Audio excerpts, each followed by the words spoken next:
All areas of psychology are fascinating. That's something I have to rein in for myself.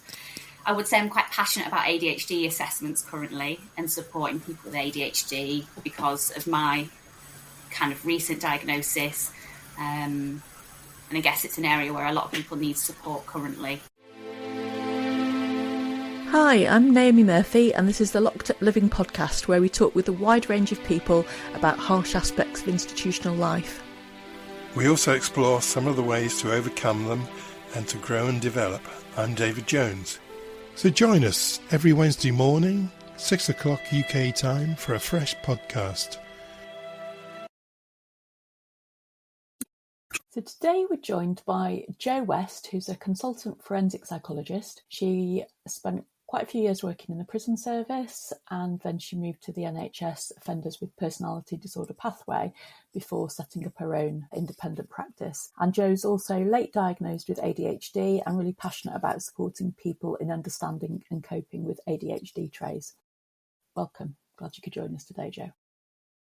Thank you for having me. Hello there, Jo. Good to meet you. So, Jo, psychologists are often schooled and trained with the expectation that they'll be working for statutory organisations like NHS hospitals in the UK or prisons.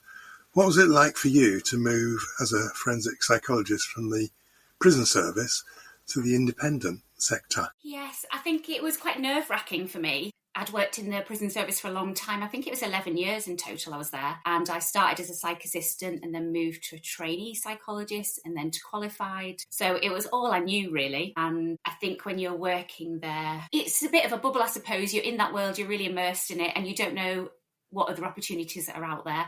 So, yeah, it was quite nerve-wracking for me to think of working in a different way, in a different environment. So, yeah, but also exciting to make that move into a different environment. Good. So what attracted you to train and work as a forensic psychologist in the first place? So I actually wanted to be a clinical psychologist.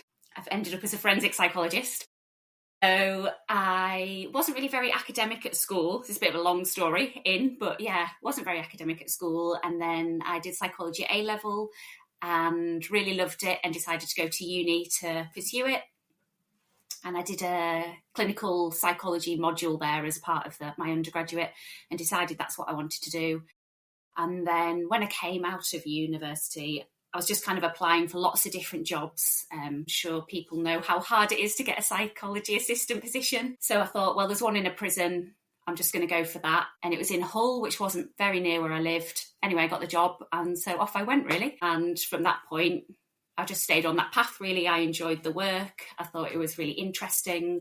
I think it's an area where can sometimes be a bit neglected in the sense that people don't always see the value in supporting people who might be in prison in the same way that they see other client groups. So I was really drawn to helping in that way, I think, or feeling like I was helping. And then, I think now I also do quite a lot of clinical work. So the crossover between forensic and clinical isn't as big as what I first thought when I sort of trained and wanted to be a clinical psychologist. Thank you. I've been to Hull prison. I don't recall it being the most appealing place. Can you remember, casting your mind back all those years, what your first impressions were like? Yes, I think it's quite an imposing prison. It's a big prison and it's got kind of gates. Yeah, obviously gates, I know they all do, but it's got a big wall all the way around it and it's a big prison. I think I was probably a bit terrified looking back, but managed to push those feelings down. I think when I first started working, we had a big tour round and it was just quite a new and alien environment for me, really.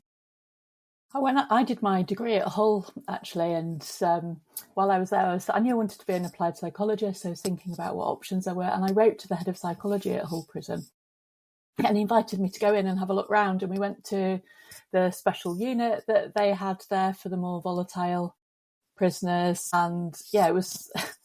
now I think, why was I wanting to go and look around a prison anyway? But it was really fascinating to get an insight, and actually my first job before I trained as a clinical psychologist was as a trainee psychologist in prisons, but went down there. I wanted to do the attachment sort of focus of treatment. So it's interesting to hear those overlaps. Yes, definitely. So those first impressions didn't put you off in any way then? Guess not. I think I am quite like a determined person. So even if something feels a bit scary or a bit daunting, I'm quite drawn to the challenge of that. So yeah, I was really drawn to that environment and thinking that I might be able to help in some way. Good. So you worked in both women's prisons and those in the men's estate as well. What did you notice about the differences? I think in terms of environment, I found women's prisons to feel a bit more friendly. And I don't know if that's a consequence of working in... So I worked at Hull and then I also worked in a Category A prison. So that environment was really quite security focused, lots of restrictions in place. And I found that when I went to the women's estate, the environment was much more trauma informed, less restrictions in place because of the nature of the offending that we were working with. So I did really notice that difference. And I think when I came out of a Category A prison and going back in for a visit to interview someone, I thought, oh, this is really oppressive. But you don't notice it when you're working in it, I don't think. Thank you.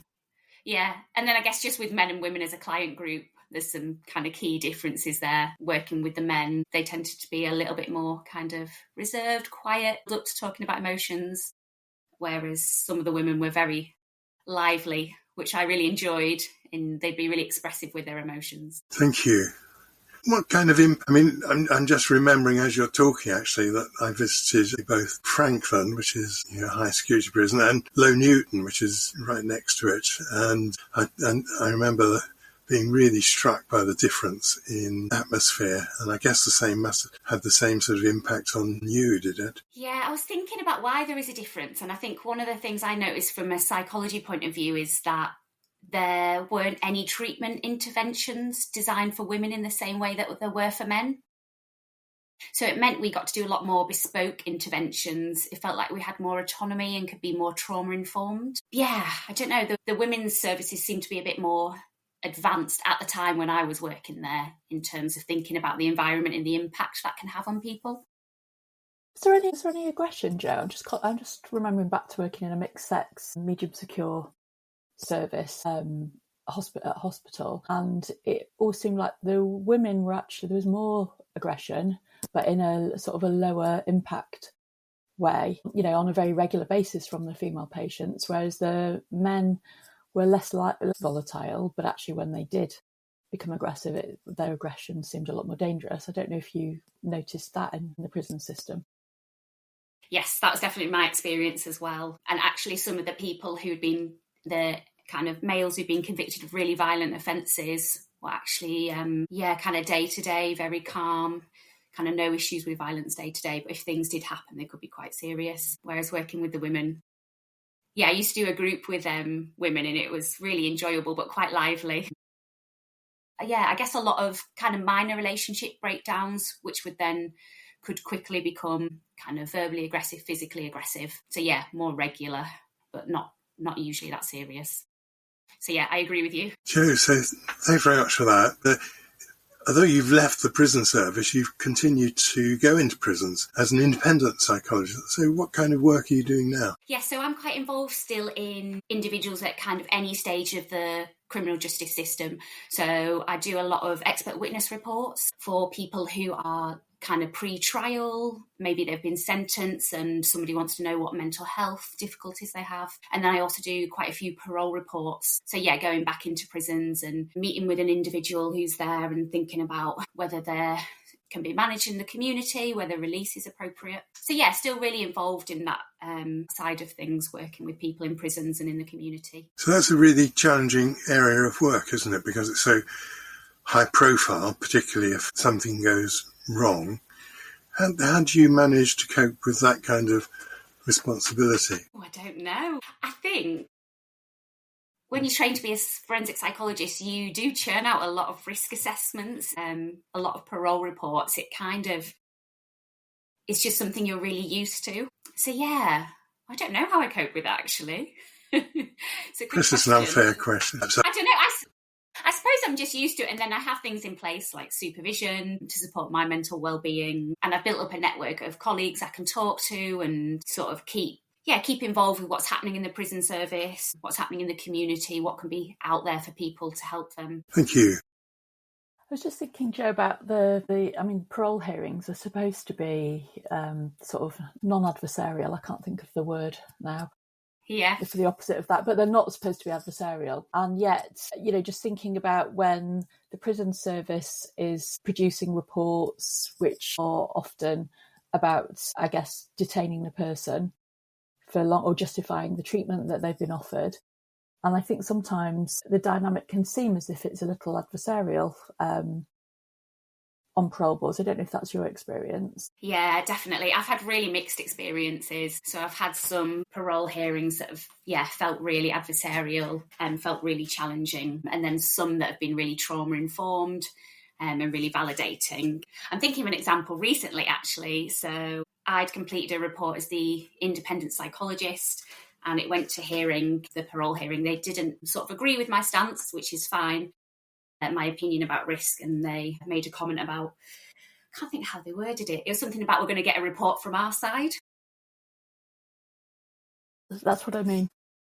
Which kind of implied that there aren't really any sides. There shouldn't be. So if you're a psychologist working in the prison or in the private sector, you're not on anyone's side. You're an independent sort of member. Your duty is to the court. You're there to provide a fair risk assessment. So I think sometimes there is a narrative that people working in private practice are on the side of the solicitor or the person in prison, and that's not really the case. Why do you think that happens? No, I'm not sure. I think it has shifted over time. I think when I was first a trainee, the narrative, and I even did have this myself a bit, was that the independent psychologist was, on the solicitor's side, aligned with the person in prison. But I think that is shifting a bit. But I'm not sure where that comes from, that idea. I think we have funny ideas. Sorry. No, sorry. I just thought of something. I think when you do reports independently, basically half of the reports I do probably don't make it anywhere. So if I recommend that someone should stay in custody, the solicitor and the person in prison won't choose to produce that report at a parole. So pretty much all the parole hearings I'm going to, I'm recommending release. So I don't know if that projects a narrative that that's the only thing you recommend, if that makes sense. Yeah, it does. I was also thinking about, I think we have funny ideas about what's in someone's interest or not. So I remember there was a lot of hoo-ha about whether treating psychologists could write reports for people that they were treating on the basis of they would be biased and they wouldn't do justice to the person. But I just found that quite strange, actually, because I don't think it's in anyone's interest, the prisoners included, to be released from prison and then go and commit another grotesque act. So actually, if you're giving an honest appraisal of what you think the risk is, then that is doing right by the prisoner, even if it's not what the prisoner thinks that they want, I believe, personally. Yes, definitely in agreement with that. And as psychologists, we've signed up to our codes of conduct. So, it wouldn't be in my best interest or anyone's best interest to recommend release when I don't think it's appropriate. I wouldn't be a good psychologist then. Yeah, absolutely. I found going into prisons quite striking when I went back to work there in 2003, because I'd worked in the NHS and independent sector, independent hospital for a long time. Is there anything you've noticed from going back into prisons as a visitor that's made you rethink the culture that you once acclimatised to? Everything feels such hard work. So even just to get in the door, depending on the prison you're going to, you're getting searched, you're filling in forms. It takes so long to get anywhere. There's not any technology to assist you. It's just really hard to achieve anything. And I think the people who are in prison serving their sentences feel that as well. And so it quite often feels an environment where you're not very in control. And I think that can be frustrating. Yeah, they're quite abrasive, aren't they? And not very welcome. I remember, when visiting, if you went to do an assessment at a hospital, the ward staff would probably offer you a cup of tea and try to make your life easier for being there. Whereas I think when you go to prisons to do assessments, it can often feel like they're very unwelcoming, very hostile. And even, when you work there, you have that same sense as well, don't you? There's some prisons, I think, do a fantastic job of creating a really warm gate security team that actually are very welcoming to people coming in. But I think other prisons can feel quite hostile, unfortunately. Yeah, I definitely agree with that. And it's something I experienced when I was in there. There's sometimes a narrative around psychology being airy-fairy, fluffy, and you're just some young girl who's come into, maybe not now, I look a bit older now, but yeah, it can be a very sort of hostile environment, really. What are some of the challenges you've experienced in private practice? I think the main things in private practice is you don't have a team around you in the same way. So you have to kind of rely on your own opinion and trust in yourself a lot more. And I think when I first went into private practice, I found that quite difficult. Probably made a fair few mistakes along the way. That's a good observation, though, because I see people kind of like posting in psychology groups about starting private practice from being qualified, and think if you haven't got some experience under your belt already of working as a autonomous practitioner, that must be quite challenging. I think it's quite a lonely place to be. Definitely. And I really built up over time. So I think I first started doing some independent work must have been about 2020. I did 1 day a week private practice, and over time I've built that up. So that allowed me to have that security of work and other people, but dip my toe in and then just gradually build up as my confidence built. Jo, I'm not sure that I'm altogether clear about why you made the choice to make that move. I think a few things really. So flexibility for my lifestyle, being able to choose when I work and how. Quite often, I'm a little bit of a night owl, so I like to work late. So I don't have that restrictions on that. What else? Just autonomy. So able to decide who I want to work with in terms of client group, what kind of work I want to do. I do quite a big variety of work now. So being my own boss, I guess. Thank you. Do you get much opportunity to do therapeutic work now you're no longer working in a prison? Yes, so I have a small caseload of clients and therapy clients, and there's a couple of kind of forensic based, so people who are in the community but might experience harmful sexual behaviours, for example. And then I also work with just kind of general population with things like anxiety, depression. So I have kind of people that I see weekly. So I got my toes in there still. Is that what you say? I don't know. And have you chosen to specialise in any particular area of practice or difficulty? I'm not really that good at specialising because I get too interested in everything. And I think all areas of psychology are fascinating. That's something I have to rein in for myself. I would say I'm quite passionate about ADHD assessments currently and supporting people with ADHD because of my kind of recent diagnosis. And I guess it's an area where a lot of people need support currently. So that's something I'm really interested in at the moment. What was it like to get a diagnosis sort of later on in life? Really mixed feelings. A relief to understand my life experiences, and it completely made sense.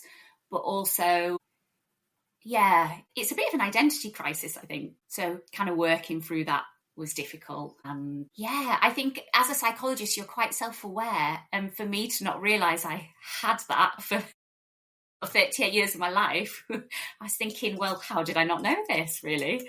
So I had to kind of come to terms with all that as well, that my brain doesn't work the same way other people's does.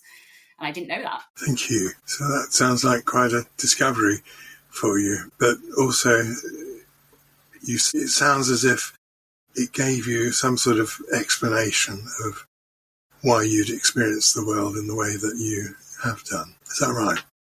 Yes, definitely. And I think it helped understand why I find some things so difficult still now, like my admin, for example, or getting to sessions and time and things like that, which I suppose when you feel that you've been like relatively successful and you're running a business and it seems like things are going well, it can not make sense why you can't write an appointment right in your diary.